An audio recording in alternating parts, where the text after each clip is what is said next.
দর্শক সবাইকে আমন্ত্রণ শুরু করছি আজকের Walton smart fridge presents entertainment 24। দেশ বিদেশের বিনোদনের নানা খবর সাথে নিয়ে আছি আমি শাহরিন জেবিন।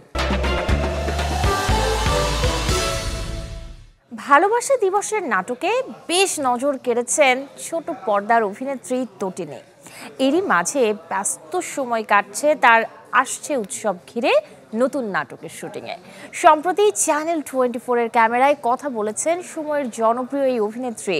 জানিয়েছেন ক্যারিয়ার নিয়ে ভাবনা, সাথে এটাও জানান শীঘ্রই পা রাখবেন ওটিটিতে। আপনি কিন্তু আমার জন্য অনেক লাকি। এই জন্য ক্যারিয়ার খুব একটা বেশি দিনের না হলেও সাবলীল অভিনয় আর মিষ্টি হাসিতে দর্শক মন জয় করেছেন তটিনী। পুরো নাম তানজিম সায়ারা তটিনী। আর সুন্দর জিনিসে নিজস্ব কোনো আলো থাকে না। দর্শক আগ্রহ থাকায় ছোট পর্দার এই অভিনেত্রীকে নিয়ে নির্মাতারাও আগ্রহী। তাই তো সপ্তাহ থেকে মাস আর মাস থেকে বছর লাইট ক্যামেরা অ্যাকশনেই ব্যস্ত থাকেন তটিনী। তেমনই এক শুটিং সেটে চ্যানেল 24-এর সাথে কথা বলেছেন তিনি। আমার ক্যারেক্টারটা বিদেশ থেকে এসেছি অনেক বছর পরে, একদম বর্ন অ্যান্ড ব্রট আপ পুরোটাই হচ্ছে দেশের বাহিরে। সো ওই জায়গা থেকে, but at the same time মেয়েটার মধ্যে একটা মানে কালচারাল যে বাঙালি টাচটা ওইটাও আর কি মানে আছে। এবারের ভালোবাসা দিবসে একাধিক নাটকে দেখা গেছে তটিনীকে। জানালেন দর্শকদের কতটা ভালোবাসা পেয়েছেন তিনি। খুবই ভালো রেসপন্স, আর অ্যাট দ্য সেম টাইম আমরা চিটাংয়ে আমি প্রথমবার শুটিং করেছি। সো আমি খুবই ইন্টারেস্টেড ছিলাম, চিটাং শহরটা আমার পার্সোনালি খুব পছন্দ। সো অডিয়েন্স অ্যাজ ইউজুয়াল আমাদের জুটিটা আমার আর ইয়াশরন ভাইয়ের খুব পছন্দ করে। সো আমি খুবই ব্লেসড। মহিদুল মোহিন ভাইয়ের সাথে আমার এর আগে আরও কয়েকটা কাজ হয়েছে, বাট এইটা রিলিজ হওয়া প্রথম কাজ। সো এটাও আমরা কক্সেসের হচ্ছে যে লোকেশনে শ্যুট করলাম। সো ভিজুয়ালি আই থিঙ্ক মানুষ দেখে এটা খুবই আরাম পাবে। সহকর্মীদের অনেকেই পা রাখছেন ওটিটি সহ বড় পর্দায়। তটিনীও কি হাঁটবেন সে পথে? গল্প আড্ডায় নায়িকা দিয়েছেন তার উত্তর।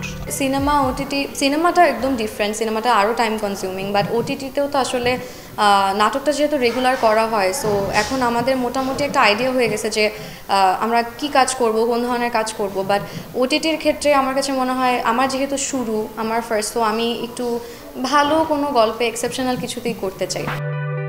এই নায়িকার মতে জনপ্রিয়তা যত বাড়ছে ততটাই বাড়ছে চাপ, সাথে দায়বদ্ধতা। দর্শক আর নির্মাতাদের আস্থা ধরে রাখতে তাই প্রতিনিয়ত নিজেকে ভাঙছেন, গড়ছেন তটিনী। মাজহারুল ইসলাম তামিম, চ্যানেল 24, ঢাকা। বছর জুড়ে টেলিভিশনে ভালো নির্মাণে যারা ব্যস্ত সময় কাটান, সেই প্রযোজকেরা নিজেদের মতো করে গল্প আড্ডা হাসি গানে কাটালেন একটি দিন। গতকাল ঢাকার পূর্বাচলে এক হয়েছিলেন টেলিভিশন প্রডিউসাররা। উপলক্ষ টেলিপ্যাবের আয়োজনে মিডিয়া পিকনিক। শীতের শেষে বসন্তের ঝিরিঝিরি বাতাসে মঙ্গলবার হয়েছে এক বনভোজনের আয়োজন।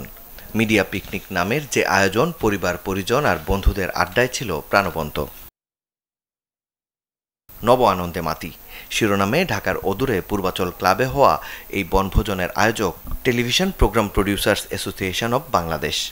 ছোট পর্দা থেকে ওটিটি কিংবা বড় পর্দার অনেক জনপ্রিয় শিল্পী নির্মাতারা এদিন এসেছিলেন এই আয়োজনে। সবাই যে যার কাজে ব্যস্ত থাকে, সো সবার সাথে দেখা হয় না। এরকম মানে বিশেষ প্রোগ্রামগুলোতে অ্যাকচুয়ালি সবার সাথে দেখা হয়। আজকের আয়োজনটা ফ্যান্টাস্টিক। আমি এর আগেও এসেছি, আমি এর সাথে জড়িত। এরকম একটা গেট টুগেদার এভরি ইয়ার যে করে, এটা খুবই খুবই ভালো ইনিশিয়েটিভ, সবার সাথে দেখা হয়। এরকম গেট টুগেদার যখন এরকম একটা পিকনিক বা এরকম একটা আয়োজন হয়, সবার সাথে সবার দেখা হয়, ওইটাই অনেক ভালো লাগে। অনেক বছর যেহেতু একসাথে কাজ করি, সবার সাথে দেখা হচ্ছে এবং সবার সাথে একটা ভালো সুসম্পর্ক আমাদের গড়ে উঠেছে। আমার সেক্টরের ইন্ডাস্ট্রির এত মানুষের সঙ্গে দেখা হচ্ছে, এটা একটা অন্যরকম আনন্দ। আমার খুব ভালো লাগে, আর আমি এই দিনটাতে চেষ্টা করি সব কাজ ফেলে এখানে চলে আসার জন্য। ডেফিনেটলি এটা আমাদের জন্য অনেক বড় একটা মিলন মেলা। হ্যাঁ, কারণ এই একটা দিন হয়তো যারা আমরা পর্দার সামনে পর্দার পেছনে কাজ করে তাদের সবার একটু দেখা হয়। ওদের আমন্ত্রণেই আমি এসেছি এবং আমি আবার সেই প্রাণবন্ত একটা জায়গা দেখতে পেলাম, খুব ভালো লাগে। প্রথমে নাটক দিয়ে আমার ক্যারিয়ার শুরু হয়েছে, তো নাটকের অনেক বন্ধুদের সাথে দেখা হয়েছে, ওদের সাথে আড্ডা মারলাম। সো ডেফিনেটলি অনেক ভালো হয়েছে, আর আয়োজনটাও অনেক চমৎকার। প্রোগ্রামটার জন্য সবাই মোটামুটি আশা করে তো একটা গেট টুগেদার হয় আর খুব গর্জিয়াস একটা প্রোগ্রাম হয়। আয়োজকদের মতে এমন আয়োজন নিজেদের মাঝে সম্পর্ক ধরে রাখে কার্যকর ভূমিকা। এবারের আয়োজনে সকলের প্রাণবন্ত উপস্থিতি দেখে তাই বেশ উচ্ছ্বসিত ছিলেন টেলিওয়েব নেতৃবৃন্দ। খুব প্রাণবন্ত একটা পরিবেশে শিল্পী, কলাকুশলী, টেলিভিশন চ্যানেলের লোকজন, সংবাদকর্মী সবাই সহ আমরা সবাই একসাথে বেশ মজা করতেছি, খুব ভালো লাগছে। তো আমি আশা করব যে আমাদের এই ধারাবাহিকতা অব্যাহত থাকবে। উই আর স্যাটিসফাইড বিকজ গ্যাদারিংটা অনেক ভালো হয়েছে। আসলে অনেক দিন আমরা একসাথে একত্রিত হতে পারছিলাম না। এই মিডিয়া পিকনিক 2025-এর উপলক্ষে আসলে আমরা একত্রিত হতে পেরেছি, আমার মনে হয় অনেক ভালো লাগছে। বিভিন্ন খেলা ও চা-চক্রের পাশাপাশি প্রতিবারের মতো এবারও বনভোজনকে কেন্দ্র করেছিল সাংস্কৃতিক অনুষ্ঠান ও র্যাফেল ড্র। মাকসুদুল হক ইমু, চ্যানেল 24, ঢাকা। এবারে এক নজরে দেখে নেব বিনোদন জগতের টুকরো কিছু খবর। জানাবো দিনভর কে কোন ইস্যুতে আছেন খবরের শিরোনামে। জাতীয় কবি কাজী নজরুল ইসলাম স্মরণে আয়োজিত 2 দিনের নজরুল উৎসব 2025 শেষ হয়েছে। মঙ্গলবার রাতে উৎসবের সমাপনী আয়োজনে ছায়ানট সংস্কৃতি ভবনে গান, আবৃত্তি ও নাটকে নজরুলকে স্মরণ করেছেন শিল্পীরা। উৎসব আয়োজন করেছে বাংলাদেশ নজরুল সঙ্গীত সংস্থা। বছরের শুরুতে প্রকাশিত টগর সিনেমার অ্যানাউন্সমেন্ট টিজারে নায়িকা হিসেবে দেখা যায় দিঘিকে। শুটিংয়ের দিনক্ষণ কাছাকাছি আসতেই জানা যায় বদলে গেছে নায়িকা। টগর ছবি থেকে বাদ পড়েছেন দিঘি আর যুক্ত হয়েছেন পূজা চেরি। প্রযোজনা প্রতিষ্ঠান জানায় এর কারণ দিঘির অপেশাদার আচরণ। প্রযোজনা প্রতিষ্ঠান জাজ মাল্টিমিডিয়ার কর্ণধার আব্দুল আজিজের বিরুদ্ধে গ্রেপ্তারি পরোয়ানা জারি করেছেন আদালত। মঙ্গলবার বাদীপক্ষের আইনজীবী বিষয়টি নিশ্চিত করেছেন। গত বছরের 23 মে পাপ ছবির নায়িকা জাকিয়া কামাল মুন বাদী হয়ে আব্দুল আজিজের বিরুদ্ধে মামলাটি দায়ের করেন। জানা যায় নায়িকা ও প্রযোজনা প্রতিষ্ঠানের লেনদেনের ঝামেলায় এই মামলা। টানা ফ্লপের পর শাহরুখ খানকে হারানোর সাম্রাজ্য ফিরিয়ে দিয়েছিল পাঠান। এরপর থেকেই প্রতীক্ষা শুরু কবে আসছে পাঠান 2। ভারতীয় গণমাধ্যম সূত্রে খবর, ছবিটির কাজ অনেকটাই এগিয়েছে। ইতিমধ্যে চিত্রনাট্যের চূড়ান্ত করেছেন আদিত্য চোপড়া, যা দেখে নাকি অনেক খুশি হয়েছেন এই ছবির মধ্যমণি শাহরুখ। আগামী 2 মার্চ বাংলাদেশ সময় সন্ধ্যা 7টায় ক্যালিফোর্নিয়ায় বসবে 97তম অস্কারের আসর। অনুষ্ঠানটি উপস্থাপনা করবেন জনপ্রিয় কমেডিয়ান কনান ওব্রায়েন। অনুষ্ঠানটি সরাসরি সম্প্রচারিত হবে ডলবি থিয়েটার থেকে, যা বিশ্বব্যাপী 200টিরও বেশি অঞ্চলে দেখানো হবে। 3 বছর পর অবশেষে প্রেক্ষাগৃহে আসছে শ্রাবন্তী চট্টোপাধ্যায়, বনি সেনগুপ্ত। তাদের সাথে জুটি হিসেবে আছেন ওম সাহানি ও কৌশানী মুখোপাধ্যায়। এই 4 তারকার নতুন ছবির নাম হাঙ্গামা.com। সিনেমার গল্পে এই 4 তারকাকে উপস্থাপন করা হবে 2 জোড়া ভাই বোন হিসেবে। তারা আবার জড়াবে প্রেমের সম্পর্কে। এখানেই মজার টুইস্ট খুঁজে পাবে দর্শক। ভালোবাসায় নানা বাধায় জর্জরিত হয়ে শ্রাবন্তী, ওম এবং বনি কৌশানী ঘটাবেন নানা কমেডি কর্মকাণ্ড। এমন প্রেক্ষাপটেই তৈরি সিনেমা হাঙ্গামা.com। 2022-এ মহরত হওয়া এই সিনেমাটি একাধিকবার পিছিয়েছে মুক্তি। অবশেষে চলতি বছরের মার্চের 28 তারিখ প্রেক্ষাগৃহে আলোর মুখ দেখতে চলেছে হাঙ্গামা.com। কি ভুলে আটকালেন রাজকুমার রাও? কেনই বা হচ্ছে না তার বিয়ে? এমন সমীকরণে রোমান্টিক কমেডি ড্রামা নিয়ে হাজির হয়েছেন এই অভিনেতা। সাথে আছেন ওয়ামিকা গাব্বি। কারণ শর্মার পরিচালনায় ভুল চুক মাফ নামের যে ছবিটি মুক্তি পাবে এপ্রিলেই। নিজের বিয়ের আয়োজনে ব্যস্ত আছেন বলিউডের রাজকুমার রাও, পাত্রী বলিউড সুন্দরী ওয়ামিকা গাব্বি।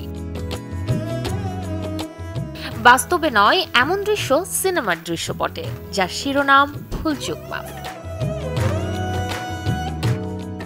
ছবির গল্প এগিয়েছে বেনারস এলাকার 2 তরুণ তরুণী রঞ্জন ও তিতলিকে নিয়ে, যারা ভালোবেসে ঘর বাঁধার আয়োজনে দেখছেন রঙিন স্বপ্ন।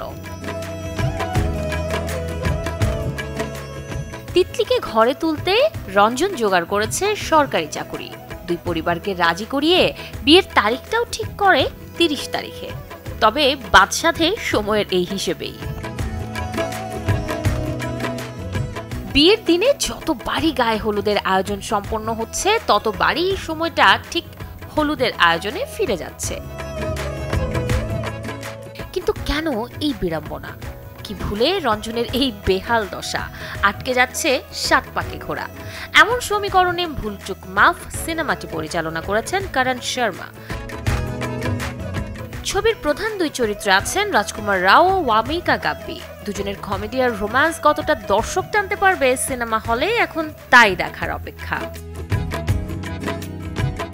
আসছে 10 এপ্রিল বলিউড প্রেক্ষাগৃহে মুক্তি পাবে ভুলচুক মাফ। শাহরিন জেবিন, চ্যানেল 24। দর্শক, এবারে জানাবো হলিউড মুভি আপডেট। মার্চের শেষ সপ্তাহে সুপার হরর মুভি পাবে দর্শক, যার শিরোনাম the women in the yard. প্রচারের স্বার্থে এরই মাঝে অনলাইনে প্রকাশ পেয়েছে ট্রেলার, যেখানে গা ছমছমে আবহ পেয়েছে দর্শকেরা। মূলত সাইকোলজিক্যাল হরর ঘরানার cinema the women in the yard, যার গল্প এগিয়েছে একটি নারীকে কেন্দ্র করে। ট্রেলারে দেখা যায় কালো কাপড়ে আবৃত এক নারী গ্রামের একটি পরিবারের বাড়ির উঠোনে অকারণেই বসে থাকে, তৈরি করে ভয় ভীতিকর আবহ। কোথা থেকে এলো এই অদ্ভুত নারী? কি চায় সে? এমন সমীকরণে the women in the yard সিনেমাটি নির্মাণ করেছেন পরিচালক জিওমি কোয়েটসেরা।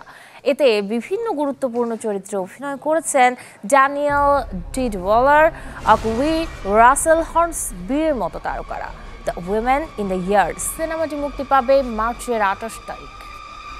এই ছিল আজকের Walton smart fridge presents entertainment 24 এর আয়োজনে। বিনোদনের সব খবর জানতে ভিজিট করুন আমাদের ফেসবুক পেজ এবং ইউটিউব চ্যানেলে। কাল ঠিক একই সময়ে আবারও দেখা হবে। সেই পর্যন্ত সবাই ভালো থাকুন, চ্যানেল 24 এর সাথেই থাকুন।